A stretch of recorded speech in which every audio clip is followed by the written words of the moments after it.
안녕하세요. 그린빌 가족 여러분.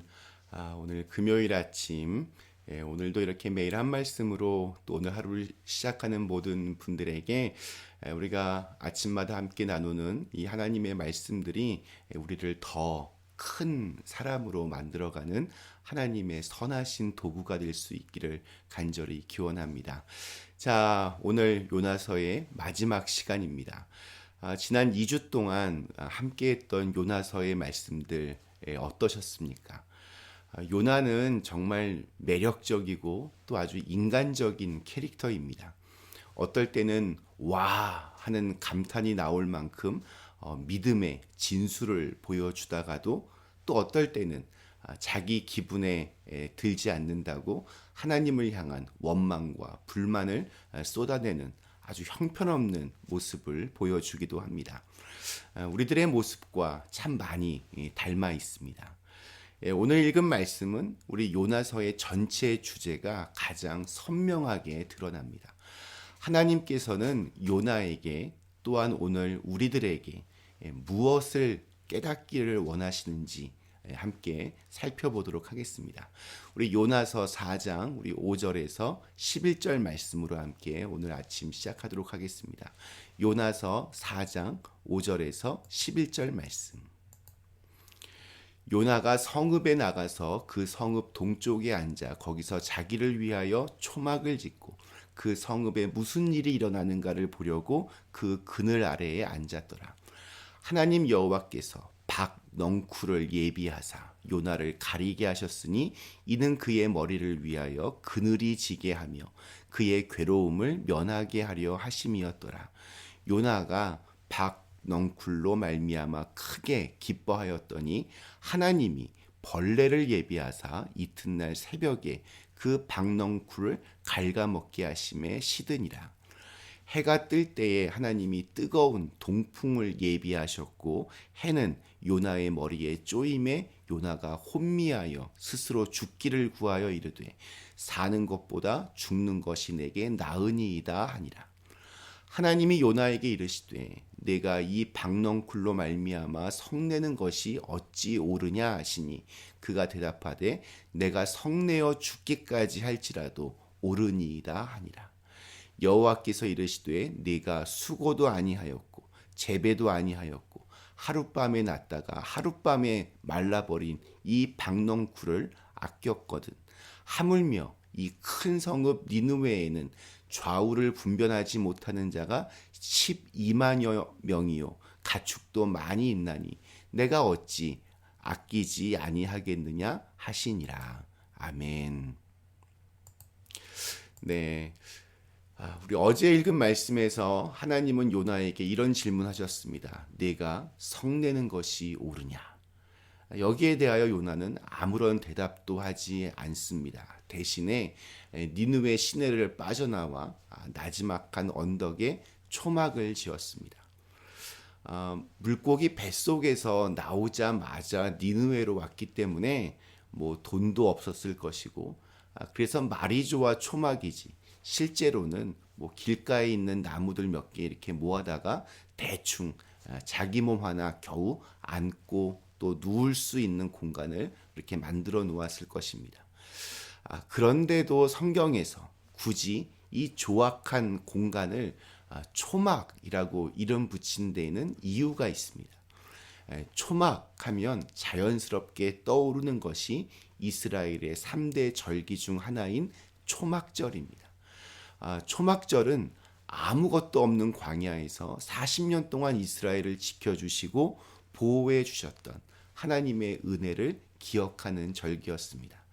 그래서 이 초막절이 되면 일주일 동안은 집에서 나와 초막을 만들어 놓고 그곳에서 광야 생활을 간접 체험하는 그러한 시간으로 보내기도 합니다. 참으로 아이러니한 것은 하나님의 이 은혜의 장소인 초막에 앉아서도 요나는 하나님의 은혜를 전혀 기억하지 않습니다. 요나의 마음 속에서 치밀어 오르는 하나님을 향한 원망과 분노가 하나님의 은혜를 가로막고 있었기 때문입니다. 요나가 그곳에 초막을 지은 이유가 있었습니다. 하나님이 정말로 그들을 용서하셨는지 아니면 원래의 계획대로 그들을 심판하실지 어찌 되나 한번 두 눈 똑바로 뜨고 한번 보자 그런 심산이었습니다.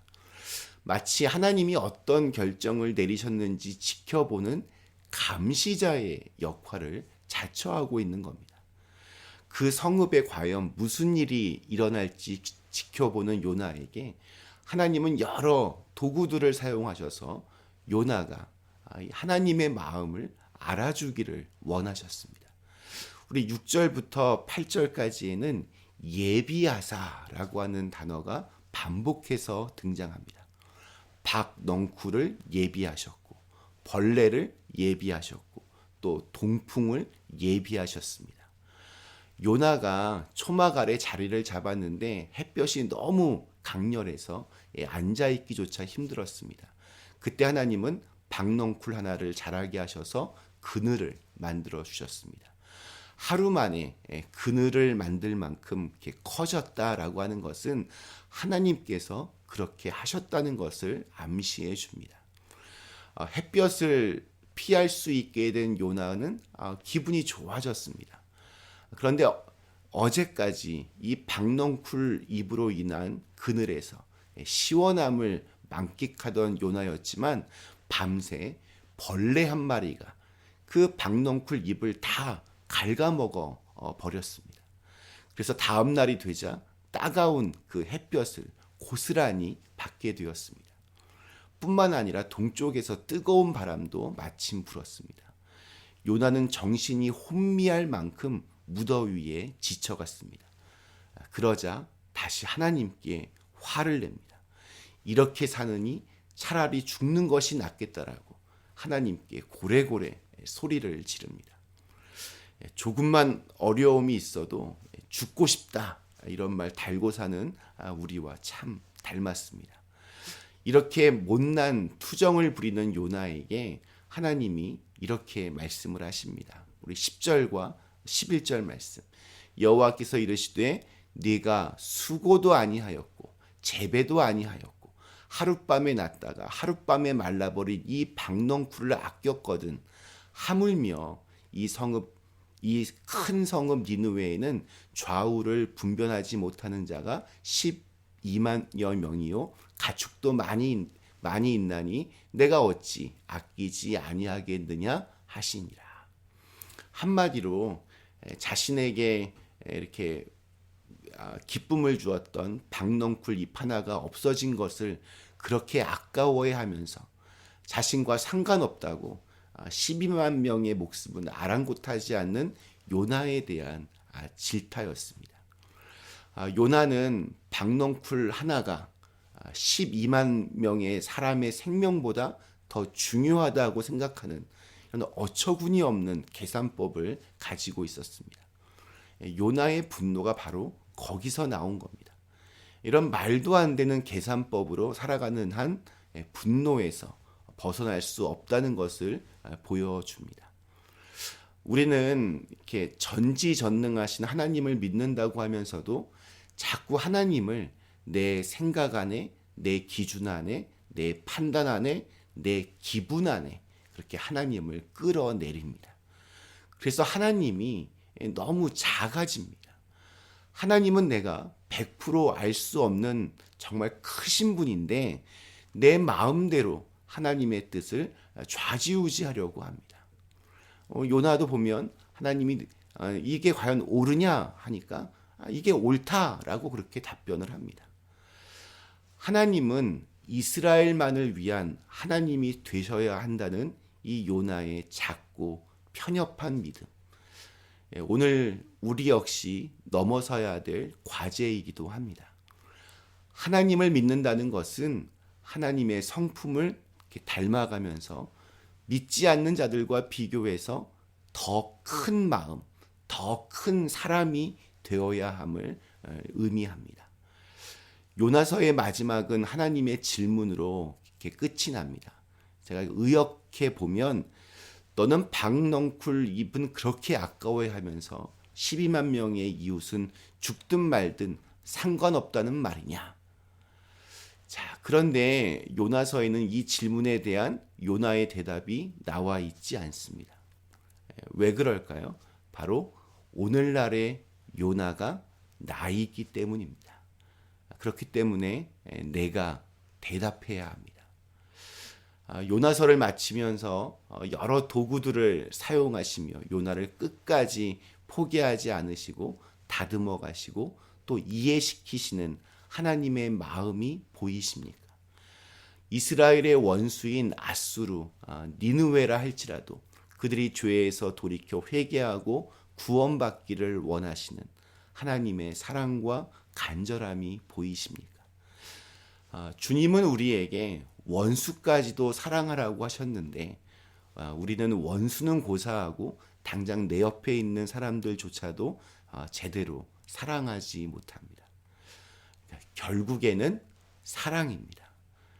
우리 마음에 담겨진 사랑의 크기가 하나님으로 인해서 매일매일 조금씩 커져갈 수 있게 되기를 간절히 기원합니다.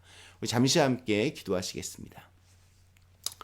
좋으신 하나님, 하나님은 정말 크신 분인데 우린 자꾸 하나님을 내 안으로 자꾸 쪼그라들게 만들어 버립니다. 우리 하나님 그 크신 그 하나님의 손길에 의지하여서 또 그 믿음으로 말미암아 우리 마음에 있는 우리 사랑의 크기가 점점 더 커질 수 있는 은혜가 있게 하여 주시옵소서. 믿음이 자라는 만큼 하나님의 마음도 더 닮아가고 더 많이 사랑할 수 있는 사람들 되게 하여 주시옵소서. 예수님의 이름으로 간절히 기도드리옵나이다. 아멘.